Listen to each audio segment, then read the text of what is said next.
So आता आम्ही चाललो आमच्या लहानपणीचं घर बघायला, जे बँड्री ईस्ट मध्ये आहे, गव्हर्नमेंट कॉलनी, आणि ते आता तुटणार आहे. So we just want to visit it one last time. So this is the colony and it's almost gone. My house is broken.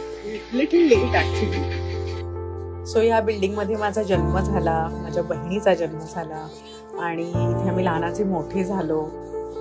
Me and Nash at the opposite footpath. That's our house. असंख्य आठवणी आहेत या जागेच्या. सत्यनारायणाची पूजा, sports day, Kojagiri पौर्णिमा, new year party, सगळ्या गोष्टी अशा rushing back.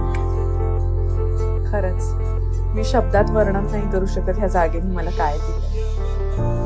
ह्या बिल्डिंगच्या पहिल्या मजल्यावर आम्ही राहायचो आणि ह्या रस्त्याने आम्ही शाळेत जायचो, मजा करत, गप्पा मारत. आणि ही आमची शाळा आहे तशी आहे, पण अजून सुंदर झाली होता. लेक्चर्स आज चालू आहेत. प्रायमरी सेक्शन, हे छोटंसं चर्च जे अजून सुंदर झालेलं आहे, आणि ह्या शाळेचा board. So one last time B33/4 ला टाटा करूया. या घराने मला सगळं काही दिलं, माझ्या सगळ्या सोन्यासारख्या आठवणी या घरात.